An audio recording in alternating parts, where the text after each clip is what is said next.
안녕하세요. 오늘도 사연살롱을 찾아주셔서 감사합니다.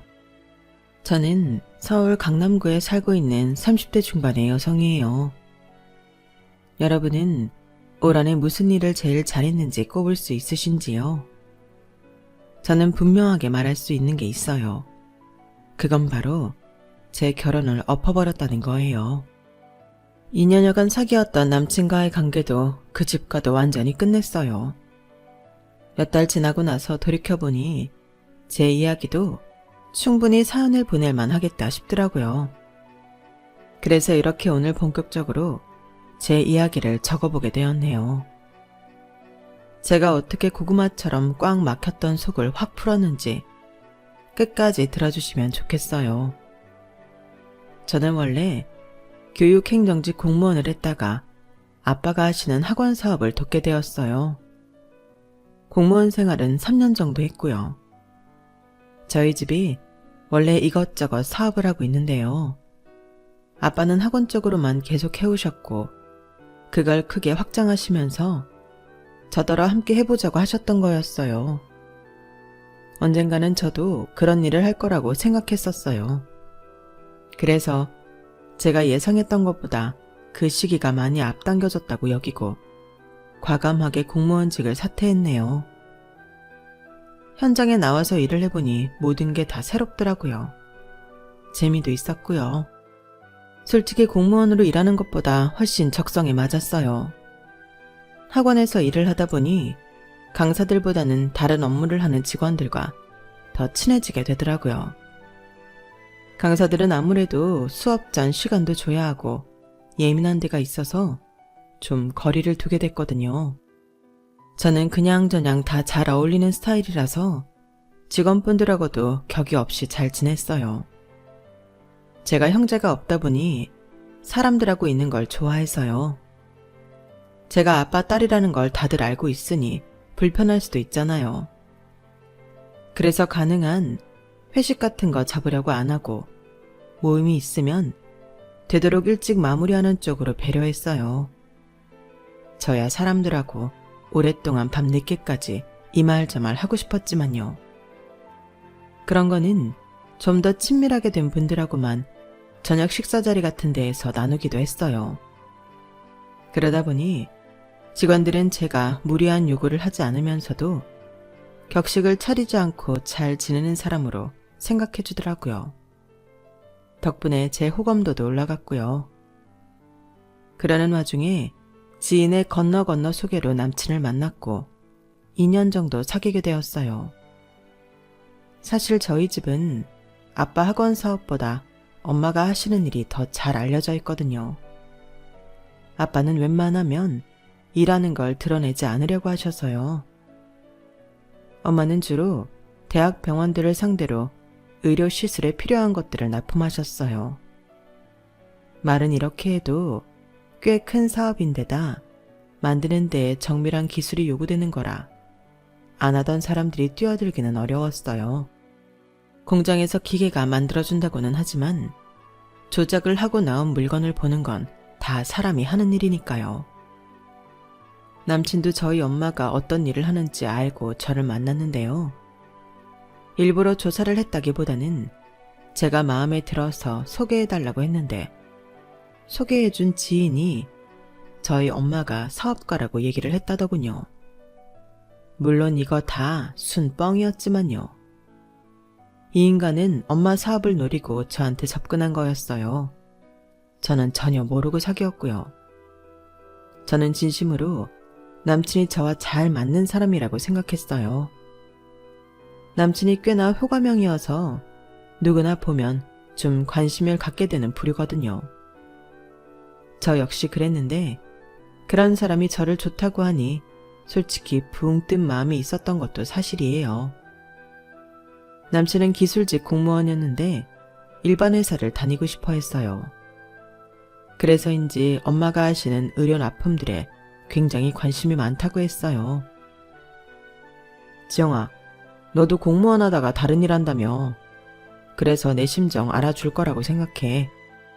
공무원직도 맞는 사람이 있고 아닌 사람이 있는 것 같아. 난 너처럼 그냥 일이 더 맞기는 한 것 같은데 공무원만큼이나 효율 좋은 일을 찾으려니 잘 못 찾겠더라고.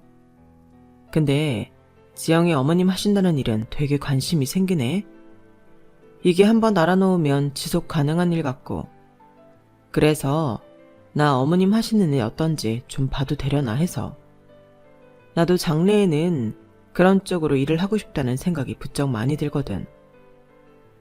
나도 엄마 회사는 가본 적이 없고 오빠가 보고 싶어 하는 건 공장에서나 볼 수 있을 거야. 근데 그게 본다고 해서 알 수 있는 건 아닐걸? 그래도 직접 공장 돌아가는 거라도 보고 싶어서 그래. 나한테 그 정도는 견학시켜줄 수 있잖아. 일하시는 분들은 얼마나 되는지도 궁금하고. 그래야 나도 나중에 그런 사업할 때 어느 정도 규모로 하면 되는지 가늠이 되잖아. 그런 거라면 굳이 공장에 가보지 않아도 자료 정도는 줄 수 있을 거야. 지영이 너는 어머님 회사 쪽은 전혀 상관 안 하는 거야? 그래도 너 딸 하나라며. 친딸이 엄마 사업에 그렇게 무심해도 돼? 이참에 나랑 같이 보면서 공부해보는 건 어때? 오빠, 진짜 해볼 마음이 있나 보네. 엄청 적극적인데? 나도 엄마 사업 아주 관심 없는 건 아니지만 지금 내가 아는 건 없어서 그래. 오빠 말대로 이번에 좀 관심 가져보는 것도 괜찮겠다. 내가 한번 얘기해볼게. 그렇게 해서 남친은 저와 함께 회사 임원분의 특별한 배려 아래에서 공장까지 둘러보고 이것저것 알아봤어요. 제가 너무 순진했는지 그저 남친이 열정적이라고만 생각했네요.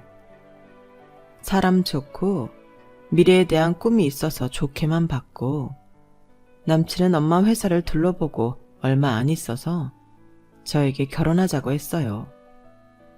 사귄 지 2년이 되던 기념일이었어요. 저는 당연한 수순으로 여기고 있었기에 좋다고 했죠. 그렇게 양가 인사를 무난히 드리고 나서 상견례 약속을 잡자고 말이 오가고 있었어요. 남친을 소개해준 지인에게 결혼할 거라고 하니 여기저기서 이야기가 퍼져서 축하 인사들이 막 쏟아졌네요. 그중 해외에 있는 몇몇은 결혼식에 못 올 것 같다며 선물을 미리 보내기도 했어요. 지영아, 결혼한다며. 너무너무 축하해. 행복하게 잘 살아야 돼. 내가 여기 독일에 몇 년은 더 있을 것 같고 한국 들어가기 쉽지 않을 것 같아서 선물로 전자레인지 겸 오븐 보낸다. 이게 아주 죽은 빵도 살리는데 기가 막히대. 잘 살아. 박정, 결혼 축하. 웬일이니? 이렇게 네 결혼 소식을 듣게 되고 정말 너무 잘됐다. 나 미국에서 애들 키우고 너무 바빠서 한국 못 갈 것 같아. 대신 내가 통 크게 TV 쏜다. 그러니까 TV 사지 마. 저는 일일이 고맙다고 인사하고 나중에 한번 찾아가든지 아니면 들어올 때 톡톡히 갚아주겠다고 했네요. 제가 그렇게까지 친하다고 생각하지 않았던 친구들인데도 축하해주고 선물 보내주는 걸 보고 미안하기도 했고요. 그렇게 좋은 시간들을 보내고 있었는데 남친 어머니가 갑자기 저한테 남친 형한테 어울리는 여자를 소개시켜 달라고 조르기 시작했어요. 아우, 너 몇 년간 만나지도 못한 친구들이 신혼 선물 보냈다는 소리 들으니까 역시 그래도 회사 같은 회사는 운영한다고 해야 친구들도 잘 붙는다는 생각이 드는구나. 다 좀 사는 집 애들이니까 TV에 비싼 오븐 이런 걸 다 보내는 거 아니겠어? 학교 다닐 때 많이 친하기는 했는데 그래도 이렇게 선물을 큰 거 보내줄 줄은 저도 몰랐어요. 저도 너무 고맙더라고요. 그래서 말인데 네 주변 사람들이라면 믿어도 될 만하겠다 싶어서. 우리 준혁이 말이다. 민혁 오빠 형 말씀이시죠, 어머니? 얘는 호칭이 뭐 그러니? 아주버님이라고 불러야지. 네 아주버님 말이야. 괜찮은 여자 한번 소개해봐라. 지금 제 주변에는 소개할 만한 사람이 없는 것 같은데요. 좀 친한 애들은 다 남친도 있고요. 좀 어려울 것 같아요. 어렵긴 뭐가 어려워. 좀 뒤져보면 나오지 않겠어? 아님, 우리 준혁이 여자 소개시켜주기 싫어서 그런 거니? 네 건너 아는 사람들이라도 좀 알아보고 그런 사람들이라고 다 남자친구 있는 건 아닐 거 아니야. 너도 건너 아는 사람이 우리 민혁이 소개했다고 했잖아. 그렇기는 한데요. 제가 잘 모르면 소개시켜드리기도 뭐하고요. 일단 생각은 해볼게요. 확실히 해드릴 수 있다고는 말씀 못 드려요. 그러지 말고 꼭 소개 좀 해봐. 우리 준혁이도 여자 만나서 장가 가야지. 동생이 이렇게 결혼하는데. 안 그래? 네, 그렇죠. 일단 알겠습니다, 어머니. 제가 남친 형의 여자친구 소개를 꺼린 건 뭔지 모르게 인상이 안 좋았기 때문이었어요. 인사를 드리러 갔을 때 남친 형은 남친과 다르게 꽤 사람을 얕잡아 보는 눈빛으로 쳐다보더라고요. 성격도 안 좋아 보였고 태도도 나빴어요. 그래도 집에 손님이 온 건데 아주 짜증스러워했고 저를 너무 무시하는 게 티가 났거든요. 게다가 남친 형은 지금 직업이 없어서 여자한테 소개시켜주기가 아주 곤란했어요. 무슨 게임 회사를 차린다고 했다가 말아먹었고 그 다음에는 시나리오를 쓴다고 영화사 여기저기 들락거리다가 다 관두고 집에 있다고 했거든요. 그런 사람을 뭐라고 하며 소개시켜줘야 할지 모르겠더라고요. 저는 대답은 해놓고도 고민이었는데 남친 어머니는 거의 매일 저한테 전화를 해서 자기 큰아들 여자친구는 언제 소개시켜줄 거냐고 닥달을 해댔어요. 진짜 질릴 정도로요. 너 네 결혼만 생각할 게 아니고 우리 준혁이도 번듯한 여자친구 만들어줄 생각해야지. 그게 네 결혼식 때 모양새도 더 좋지 않겠어? 어머니, 제가 진짜 이런 말씀은 안 드리려고 했는데 지금 아주버님 여자 소개시켜드리기가 좀 그런 게요. 뚜렷하게 하고 계신 일이 없으니까 말을 꺼내기 어려워요. 고작 그런 것 때문에 어렵다는 거니? 예, 이래봬도 나도 지금 대표야. 동네에서 작게 한다고 무시하는 거니? 그럴 리가요. 하지만 확실한 직업이 있어야 소개하기 쉬운 건 사실이잖아요. 그럼 니네 어머니 회사에 자리 하나 마련해주면 되잖아. 그게 그렇게 쉬운 건 아니어서요. 어려울 것 같아요. 너 니네 엄마한테 말도 안 해보고 그렇게 말하는 건 아니지. 내가 오늘은 바빠서 이만 하는데 아무튼 너 니네 엄마한테 꼭 말씀드려라. 우리 아들 일자리. 그래도 사돈될 사이인데 니네 엄마라고 말하는 것도 그렇고 당연하다는 듯이 자기 아들 일자리 마련하라는 게 저는 어이없더라고요. 이런 경우는 정말 처음이었어요. 친척분들 중에도 이런 얘기를 하는 사람은 없었거든요. 제가 그건 안 될 일이라고 하는데도 남친 어머니는 계속 저한테 니네 엄마 회사가 번듯하고 규모도 있으니 당장 자리를 만들어내라는 식이었어요. 자꾸 그러니 자기 아들 받아주는 회사 없는 걸 저희 집에 떠넘기려고 하는 속셈 같다는 생각이 들더라고요. 그러니 남친 형한테도 더 정이 떨어졌고요. 처음에는 저도 잘 지내고 싶었는데 이런 식으로 나오니 오히려 피하게 됐고요. 남친은 제가 자기 형과의 자리를 피하는 것 같다고 섭섭해했지만 저는 어쩔 수 없었어요. 오빠 회사에서 바쁘다고 해서 내가 결혼식 준비도 다 하고 5만 가지 일처리 다 하는데 오빠 형 좀 안 만난다고 그렇게 내가 잘못한 거야? 오빠 너무한 거 아니야? 듣고 보니 그러네. 내가 네 입장 너무 헤아리지 못했다. 미안해. 확 풀어. 그렇게 일이 잘 넘어가나 싶었어요. 남친 어머니도 남친 형 취직 문제를 더 이상 말하지 않았고요. 저도 이대로만 가자고 속으로 빌었네요. 어쨌든 서로 얼굴 붉혀서 좋을 게 없으니 남친 집에서 아무 말 안 하면 저도 그냥 넘어가자는 생각이었거든요. 그렇게 양가 상견례 날이 다가왔어요. 마침 그날 아빠는 학원 학장 문제로 급한 일이 생겨서 참석을 못 하시게 됐지만 사촌 오빠가 대신 나가서 아빠의 빈자리를 채워줬어요. 남친 집에서는 아버지가 안 계셔서 남친 어머니, 남친 형 이렇게 나왔고요. 서로 조금씩 사담을 해가며 분위기를 풀었어요. 제가 지영이 엄마 되는 사람입니다. 이렇게 뵙게 되어 반갑네요. 네, 사부인 정말 반갑습니다. 어쩌면 그렇게 사업을 잘 키우셨어요. 지영이는 엄마도 안 보고 자기 일하는 것 같은데 딸도 사업만큼이나 잘 키우셨네요. 정말 보기 좋아요. 감사합니다. 부족한 엄마인데 잘 자라준 게 고마울 뿐이죠. 그런데 오늘 바깥 사돈께서는 참석이 어려우신가요? 네, 갑자기 급한 일이 생기셨다고 하네요. 다음에 자리를 마련해서 함께 식사할 수 있게 하겠습니다. 앞으로는 볼 일이 많이 생기지 않겠어요? 듣고 보니 그러네요. 사돈지간인데 말이죠. 지영이가 정말 야무져요. 저도 귀한 따님, 제 딸처럼 여기고 잘해주려고 해요. 그렇게만 해주신다면 바랄 게 없죠. 감사합니다. 그렇게 엄마랑 남친 엄마가 얘기를 주거니 받거니 하다 보니 시간이 금방 지나가더라고요. 그런데 남친 집에서 저희 엄마 사업에 대해 모르는 게 있었는데요.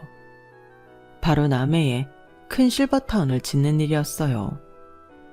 저희 엄마 고향이 원래 남해 쪽이라서 엄마가 항상 거기서 뭔가 하고 싶어 하셨거든요. 그 실버타운이 평범한 건 아니고 제대로 된 의료 시스템을 갖추어서 노년기 건강과 질병을 모두 상급 병원 수준으로 책임지는 곳으로 만들 계획이었어요. 저희가 서울에서 살게 된 건 아빠가 서울 토박이었기 때문이었죠. 엄마는 대학을 졸업하고 서울에서 사업을 하다가 아빠를 만났지만 언제나 고향에서 뭔가 하고 싶다고 입버릇처럼 말씀하셨는데 드디어 그 꿈이 이루어진 게 된 것이었어요. 저는 엄마보다는 아빠 영향을 많이 받아서 교육 행정 쪽에 더 관심을 많이 갖게 되었고요. 그래서 자연히 교육 쪽 공무원 일도 있었던 것 같네요. 아빠가 학원 사업을 더 확장하면서 저더러 함께 하자고 한 건 정말 제 인생에 좋은 기회였어요. 강사들을 일일이 관리하고 학원 전체가 돌아가는 일을 하는 게 더 재미있었거든요. 물론 월급도 훨씬 많았고요. 제 적성에 딱 맞는 일을 아빠 밑에서 할 수 있다는 건 정말 큰 행운 중의 행운이라고 말할 수 있겠네요. 어쨌든 상견례를 잘 마치고 혼수 장만하고 식 올릴 준비를 하는 도중에 엄마가 몸이 많이 아프게 되어 병원에 입원하게 됐어요. 남친 어머니는 지병이 있었던 게 아니냐며 자꾸 꼬치꼬치 캐묻더라고요. 저는 그런 거 없고 요즘 과로하신 것 같다고만 했네요. 그런데도 남친 어머니는 전화를 끊지 않고 자꾸 더 물어보는 거였어요. 아니, 말은 과로라지만 늘 하시던 일 하던 건데 갑자기 위중한 병이라도 생기신 건 아니니? 그런 거라면 회사 물려받는 거라든지 여러 가지 준비해야 할 게 많지 않겠어? 지금 무슨 말씀하시는 거예요?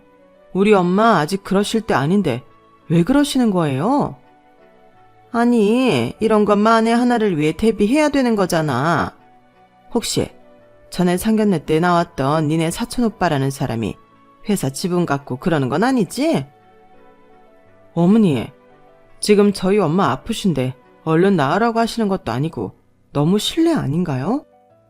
실례라니, 나는 너 생각해서 하는 말이다.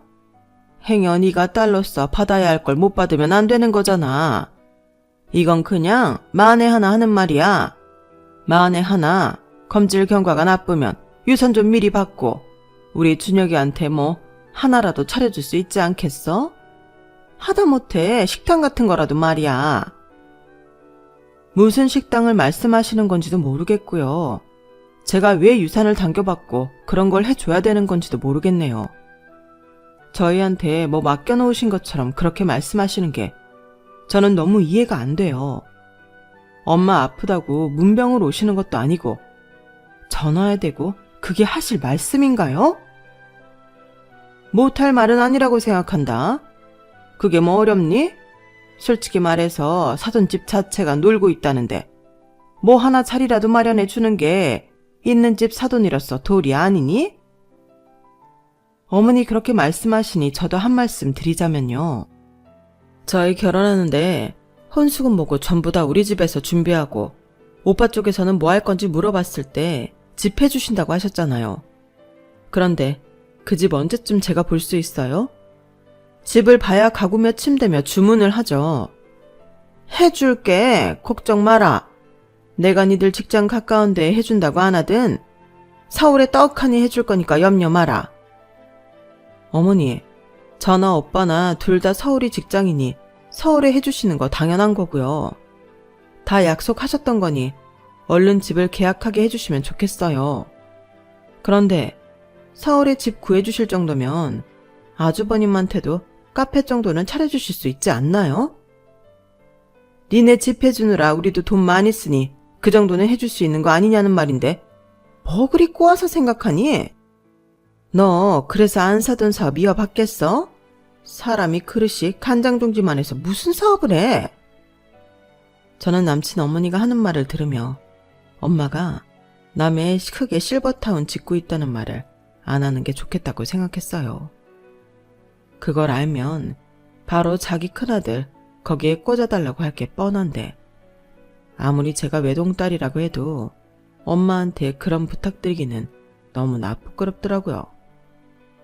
남친 어머니는 상견례 자리에서도 분명 엄마한테 저희 직장 다니기 편한 곳에 신혼집을 해준다고 약속해놓고는 지금까지 신혼집 보러 가자는 말 한마디가 없었어요.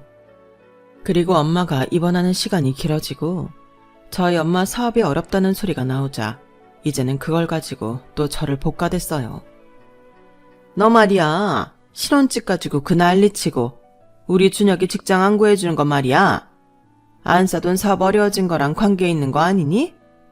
아니, 니네 친정 어려워져서 너 빌붙으려고 그러는 거 아니냐고. 그러니까 준혁이 카페 하나 못 차려주는 거고, 맞지? 그렇지? 내가 다 들은 게 있어서 그래. 땡땡헬스 어려워졌다고 다들 그러더라. 제가 우리 집 어려워진다고 왜 어머니한테 빌붙어요? 그럴 일 없거든요. 저희 집 망했을까봐 궁금하신가 본데 그런 말씀 하실 거면 다시는 아주버님 카페 차려달란 말 꺼내지도 마세요. 그리고 신혼집 계약서부터 주시고요. 아니면 저도 이 결혼 다시 생각해 봐야겠어요. 너무 화가 나서 한 말이었는데 제가 그때 이 말 잘했다 싶은 게 이후로 남친과 남친 어머니 태도가 확 변했거든요. 인간 본성을 보게 됐다는 의미에서 제가 잘 꺼낸 말 같아요. 얘 이렇게 썩내는 거 보니 뭐가 있긴 있나 보네. 내가 니네 집 더 파봐야겠어. 그런 줄 알아? 엄마는 실버타운 건설 때문에 너무 과로를 하셔서 몸이 나빠진 게 맞기는 했어요. 자금 조달 상황이 좋지 않았던 것도 사실이었고요. 하지만 이때다 싶어 저런 식으로 나오는 사람을 시어머니로 모시고 살 수 있나 꽤나 고민이 되더라고요. 결혼에 대해 회의적이 된 것도 사실이고요. 이런 걸 남친은 모르고 있기는 했어요. 그래서 남친한테 말을 해야겠다 싶었어요. 한동안 남친하고 연락을 뜸하게 했던 이유는 남친에 대해서도 점점 신뢰도가 떨어지고 있었거든요. 엄마가 아파서 입원했다고 할 때부터 남친은 뭔가 태도가 이상한 것 같더라고요. 그리고 자기 형 뭐 하나 안 해준다고 자꾸 볼멘 소리를 했고요. 왜 그런 거 아냐 못 해주냐는 식이었어요. 저는 남친이나 남친 어머니나 비슷한 부류인 게 맞다는 걸 알면서도 자꾸 부정하려고 하고 있었어요. 내가 선택한 사람이 그럴 리 없다고 애써 눈앞의 사실을 외면하려 들었죠. 얼마나 어리석었는지 몰라요. 제가 그렇게 혼자 갈등하고 있는 것도 모르고 남친 어머니는 저한테 예물 얘기 좀 하자며 만나자고 하더라고요. 그런데 그 자리에 남친 형을 데리고 나온 거였어요. 그러더니 여지없이 또 저희 친정 의심스럽다는 말을 꺼내더군요. 아무리 생각해도 말이야. 땡땡S가 위험하다는 말들을 너무 많이 하거든? 그러니까 우리 준혁이 자리 하나 못 주는 거 아닌가 싶어. 엄마 말이 맞을 것 같아. 저쪽에서 청첩장 뽑기로 했잖아. 근데 청첩장을 너무 조금 뽑는 것 같아. 아니, 그 정도 규모 사업을 하려면 청첩장 엄청 뽑지 않겠어? 그런데 그러지를 않더라고. 엄마한테 서울 신혼집부터 내놔라 하는 것도 수상하고. 쟤네 정말 망해서 우리한테 얹혀 살려고 하는 거면 민혁이랑 쟤 파혼시켜야 되는 거 아니야? 어머, 얘 그렇다. 내가 왜 그 생각을 못했니? 맞아. 청첩장을 돌리고 돌려도 모자랄 텐데 어쩜 그렇게 많이 안 뽑니?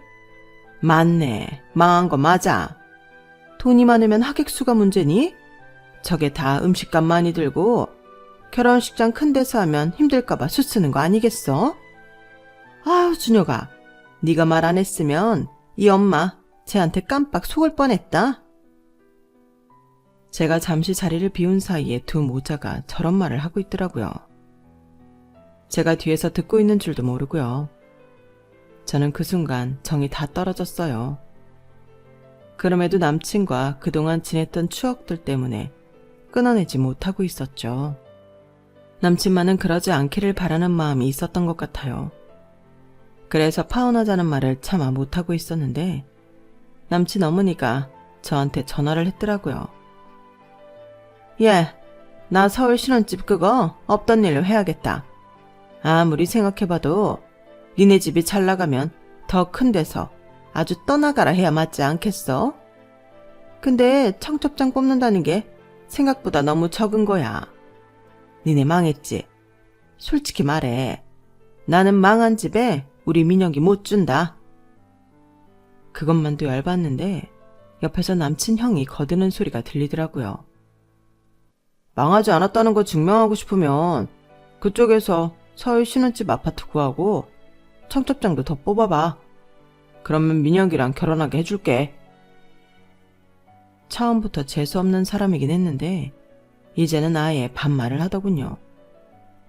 제가 과연 이런 말을 듣고도 결혼을 해야 하나 싶게 화가 났지만 남친과 먼저 말하는 게 순서다 싶어 아무 말 없이 전화를 끊었는데 남친한테 카톡이 오더라고요.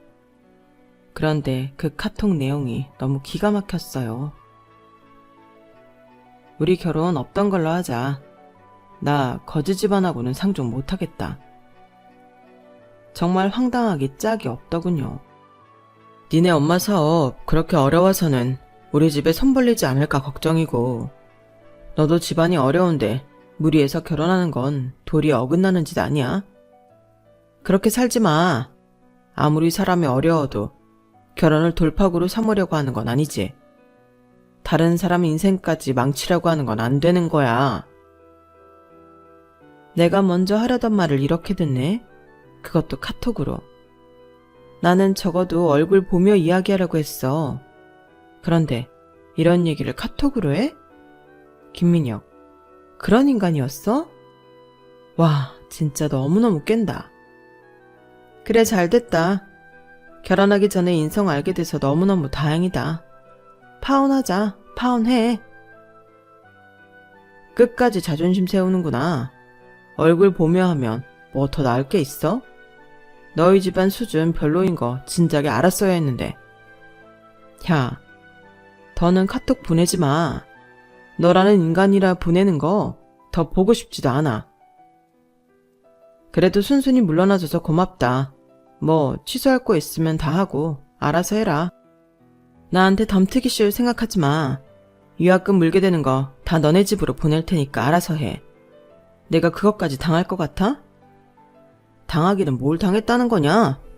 기울어진 사업하는 주제에 거들먹거린 건 니네잖아. 구질구질하게 끝내자고 하네? 그래, 보내라, 보내. 돈 없어서 그 유학금도 못 물겠다는데 그거 하나 못 해주겠냐? 대신 너는 나 붙잡고 늘어지지 마. 그럴 일 절대 없을 테니까 걱정하지 마. 저는 분노로 너무 부들부들 떨려서 무슨 정신으로 카톡을 보냈는지도 모르겠더라고요. 저는 바로 식장 예약한 것부터 시작해서 신혼여행 준비며 플래너며 차례대로 전화해서 전부 취소했어요.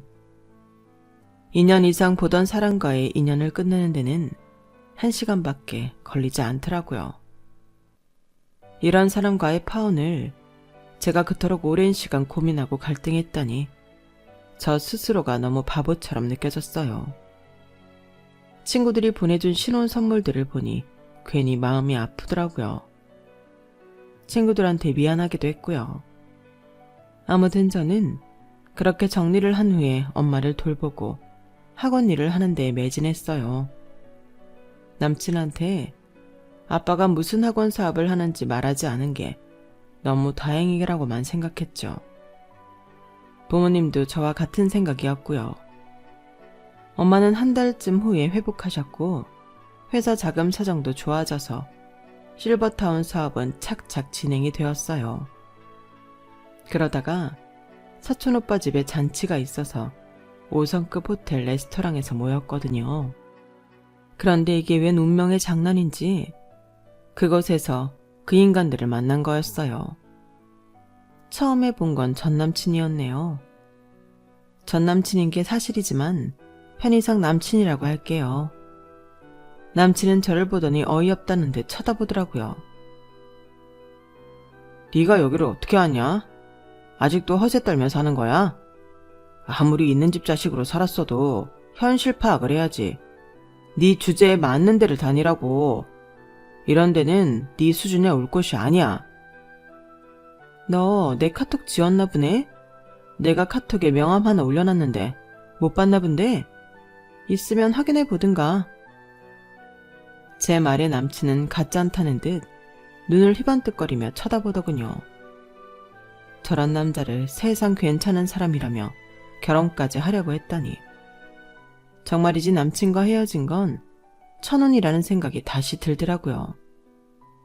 남친은 궁금했는지 제 카톡을 찾아보고는 얼굴색이 확 변하더라고요. 야, 너 이게 뭐야? 땡땡땡 어학원 본사 총괄 실장? 네가 여기 학원 실장이었다고? 진짜야? 왜? 내가 뻥이라도 친 것 같아? 내가 너니? 그런 걸 뻥치면서 살게? 본사에서 일했던 건 맞는데 이번에 총괄 실장 됐어. 우리 아빠가 학원 분원들을 여기저기 내셨거든. 제 말에 남친은 거짓말 하나 안 보태고 얼굴이 새하얗게 되더니 뒷목을 딱 잡더군요. 아주 미치겠다는 표정으로요. 그때 더 재밌는 일이 벌어졌어요. 화장실에 갔다 오신 아빠가 레스토랑 쪽으로 오시는데 거기서 남친 어머니를 만나지 않았겠어요.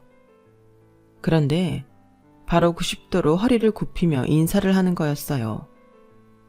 남친 어머니는 상견례 때 저희 아빠를 못 봤으니 그날 처음 보는 걸 텐데 저렇게 굽신거리니 고개를 갸웃하게 되더군요. 어머 대표님, 이런 자리에서 뵙게 되네요. 어쩐 일로 오셨어요? 식사하러 오신 건가요? 아, 네. 형님 댁에 잔치가 있어서 같이 식사하자고 해서요. 그런데 지영아, 너 왜 거기서 그러고 있냐? 아니, 자네는? 자네, 우리 지영이한테 또 무슨 소리를 하려고 그러고 있는 건가? 어? 남친은 어쩔 줄 몰라 했고 남친 어머니도 이게 다 어떻게 된 일인가 벙쪄서 저와 아빠를 번갈아 보더라고요. 남친 어머니는 자기가 인사한 대표가 제 아빠라는 걸 알자 아주 얼굴이 파래졌다 노래졌다 난리도 아니었어요. 아니 민혁이 너는 어떻게 된 놈이? 네 장인어른 되실 분이 뭐하는 분인지도 몰랐던 거야. 어? 알고 보니 남친 어머니가 하던 학원을 확장한다는 건 바로 저희 학원에 분원을 하려고 준비했던 거더라고요. 그래서 사업 설명회를 가서 저희 아빠도 알게 되었던 거고요. 물론 멀리서 아빠가 인사하는 것만 보셨던지라 직접 이야기를 해본 적은 없었다고 해요. 그런데 그게 그 학원이 저희 집에서 하는 거였고 제가 거기 총괄 실장이었다는 걸 알더니 미치려고 하더라고요. 남친 어머니는 팔딱팔딱 뛰다 못해 남친 뺨을 후려치기까지 했어요. 이 바보 같은 놈아, 어쩌자고 그런 큰 결례를 범한 거야. 저 바깥사돈 저희가 정말 큰 실수를 했었네요. 정말 죄송합니다. 아닙니다. 저야말로 큰 실수를 할 뻔했죠. 이런 사람들인지도 모르고 하나뿐인 딸 결혼시키려고 했잖아요. 오히려 그때 딱 우리 집사람 사업이 어려웠던 게 다행이라고 생각합니다. 그리고 혹시 궁금하실까봐 말씀드리자면 우리 집사람 사업 아주 잘 되고 있습니다. 실버타운도 착착 잘 공사가 진행되고 있고요. 아유, 안 사돈 사업이 잘 되신다니 정말 다행입니다. 박가사돈께서 무슨 오해가 있으신가 본데요.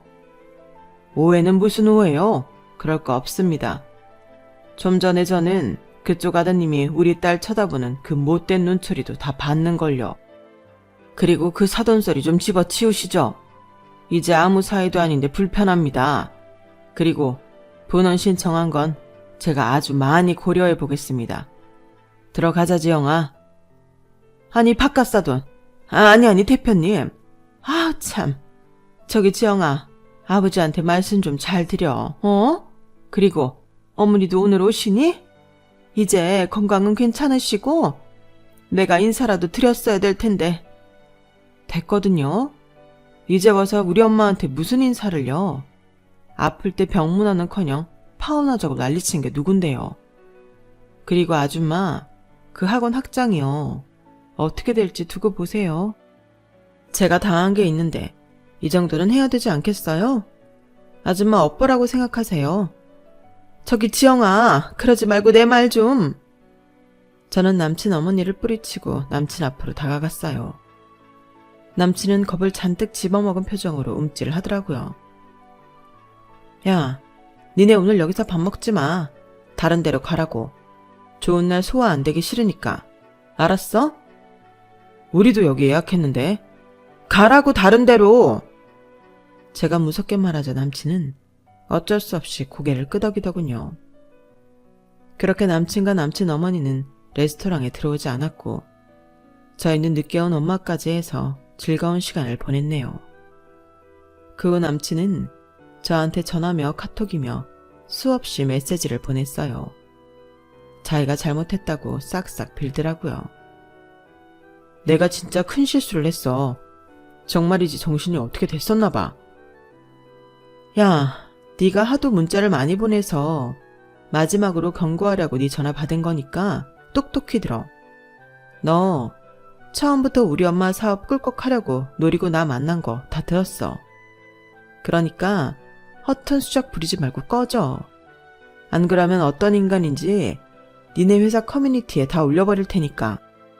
그렇게 남친과는 끝을 냈고 아빠는 분원 원장에서 남친 어머니를 빼버렸어요. 사실 후보에서도 아주 끝순이었다고 해요. 이전에 했던 학원 평가도 그다지 좋지 못했고 강사들한테도 평이 좋지 않았다고 해요. 저희가 청첩장을 남친 쪽에서 생각했던 것만큼 안 뽑았던 건 제 친구들이나 그렇게 가깝지 않은 사람들은 다 모바일 청첩장을 돌릴 계획이었어요. 그리고 엄마 쪽 친척들이 미국에 많이 살아서 아예 미국에서 한 번 더 저희 결혼식을 해줄 생각을 하셨거든요. 또 저희가 제일 비싼 식장에서 하느라 인원수 제한이 있어서 그랬던 건데 그것도 모르고 남친 집에서 설레발을 쳐서 결혼을 깨버린 거였죠. 그게 오히려 너무 잘된 일이지만요. 아니었으면 남친 본 모습도 모르고 결혼해서 살 뻔했으니까요. 아주 무개념 집안인 걸 모르고 새카맣게 속았었잖아요. 서울 아파트 신혼집으로 해준다고 해놓고서 저희 집 간보다가 못 해주겠다고 한 것도 너무 어이없었고요.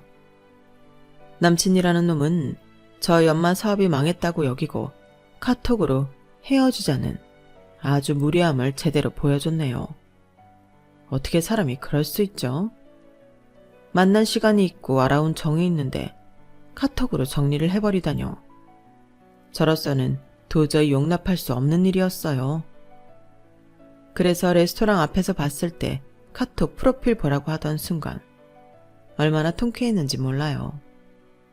그놈이 하얗게 질려서 지 엄마한테 뺨 맞고 절절 매던 것도 완전 사이다였고요.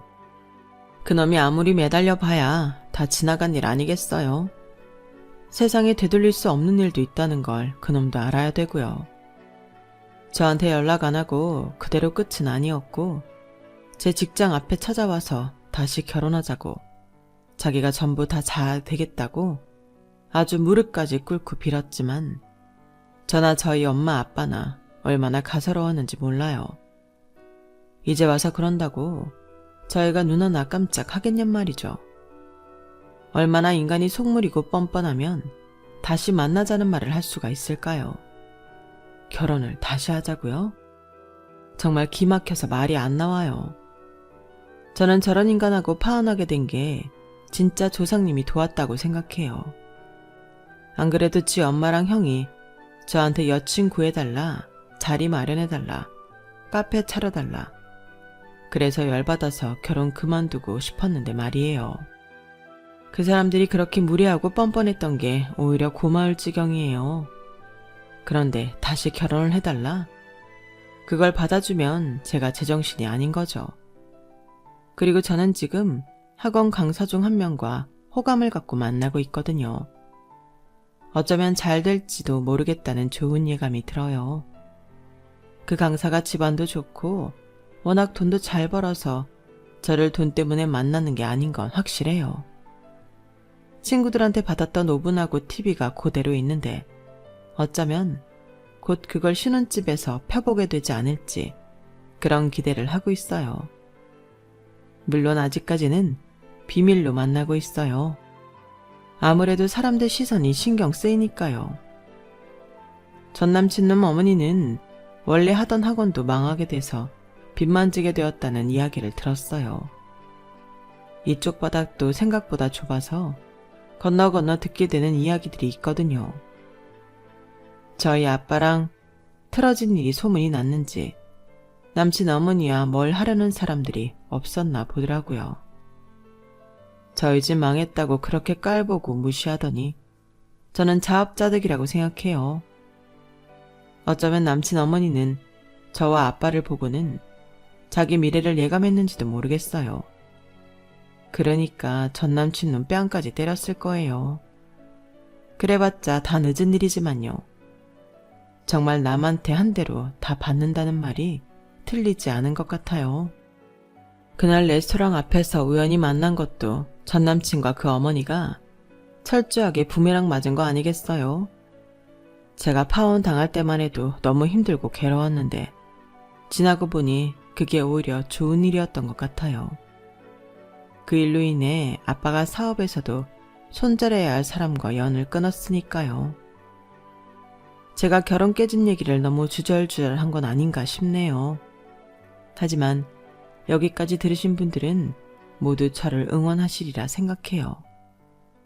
저한테 그런 놈 잘 헤어졌다고 잘했다고 해주시면 더 힘이 날 것 같아요. 그럼 제 이야기는 여기서 줄이도록 할게요. 들어주신 분들 모두 감사드려요. 그럼 다들 행복하세요. 늘 즐거운 일들만 가득하시고요. 여러분, 사연 댓글에 응원과 현명한 조언 부탁드려요. 좋아요와 구독은 저에게 큰 힘이 됩니다. 오늘도 좋은 일 가득하세요.